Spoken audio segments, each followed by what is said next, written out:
दादांनी सुद्धा सकारात्मकता दाखवली या ठिकाणी आणि मी त्यांचे आभार मानेल। पण याबरोबर मी हेही सांगेल की सरकार आपल्याला खरंच सांगतो की शेतकऱ्यांच्या प्रश्नाच्या बाबतीमध्ये अतिशय सकारात्मक आहे।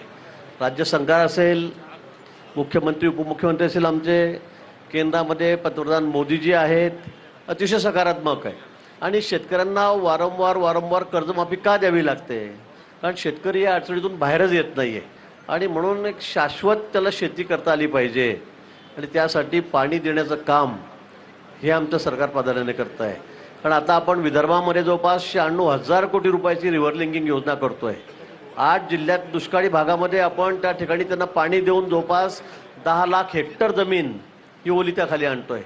समुद्रात जाणारं पाणी आता आपण वळवून मराठवाड्यामध्ये त्या ठिकाणी आणतो आहे।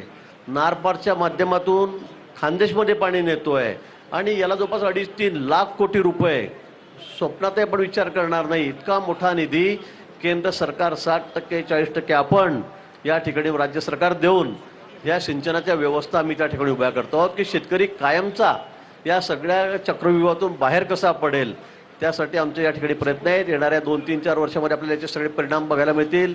आत्ता आपण विदर्भातली जी योजना आहे रिव्हर लिंकिंग योजना वैनगंगा नळगंगा तिला बहुतेक पुढच्या महिन्यामध्ये जे टेंडर निघेल 96,000 कोटी रुपयाची योजना आहे। 10 जिल्ह्यांना आपण 8 जिल्ह्यांना आपण त्या ठिकाणी पाणी देणार आहोत आणि म्हणून मला असं वाटतं की शेतकऱ्यांसाठी अतिशय आमची भावना अतिशय सहिष्णुतेची आहे, सकारात्मक आहे आणि त्यासाठी जे काय करावं लागेल ते निश्चित आम्ही त्या ठिकाणी करणार आहोत। आपण आमच्या विनंतीला मान या ठिकाणी दिला, आपण उपोषण सोडलं त्याबद्दल आपले या ठिकाणी आभार व्यक्त करतो। साहेबांनी सरकारच्या माध्यमातून शेतकऱ्यासाठी काय काय केलं जातं हे सांगितलंच।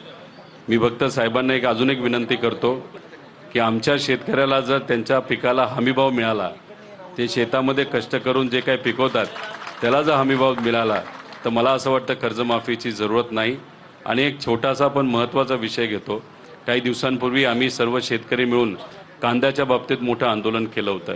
मुख्यमंत्री साहेब दिल्लीला गेले, चर्चा केली, त्यात मार्गही निघाला, पण नाफेडकडनं अजूनपर्यंत खरेदी केली जात नाही आणि त्याच्यात जे काही खरेदी मार्केटमध्ये केली जाईल त्याला काही परवानग्या केंद्र सरकारकडनं लागतात। त्याचा आपण लवकरात लवकर पाठपुरावा करून पुढच्या काही दिवसांमध्ये दिल्या।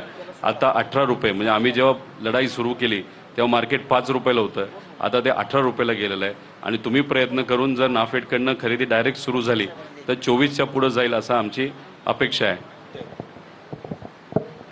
आज तीर्थक्षेत्र पंढरपूर इथे गेल्या 3 दिवसापासून महाराष्ट्रातील कष्टकरी शेतकऱ्यांच्या दुःख निवारण करण्यासाठी, पिचलेल्या शेतकऱ्यांची सरसकट कर्जमाफी व्हावी, विनाट कर्जमाफी व्हावी या मागणीसाठी युवा नेते रोहितदादा पवार आणि आम्ही त्यांच्यासोबत 25-26 जण उपोषणाला बसलेलो आहेत। त्याच्यामध्ये महाजन साहेब 5 महिला सुद्धा बसलेल्या आहेत। सगळ्या आमच्या आंदोलकांची भूमिका तुम्ही जे मुद्दा सांगितलाय, आम्ही तुमच्यावर विश्वास ठेवतोय। आपली महाराष्ट्रात ख्याती अशी आहे या सरकारमध्ये की आपण संकटमोचक आहात, त्यामुळे तुम्ही संकटमोचक आहात। हे शेतकऱ्यावरचं संकट आहे, रोहितदादावरचं नाही।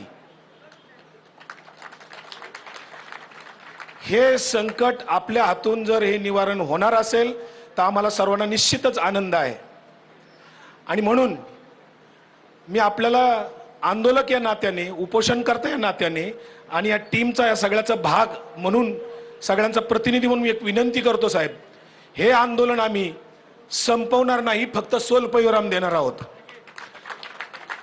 तात्पुरतं स्थगित करतोय। तुम्ही जी मुदत दिली आम्हाला की अधिवेशनाच्या आधी त्याची मीटिंग होईल, माननीय मुख्यमंत्री साहेबांशी आपण फोनवर बोलला आमच्या समक्ष, त्याचाही आम्हाला आनंद झाला।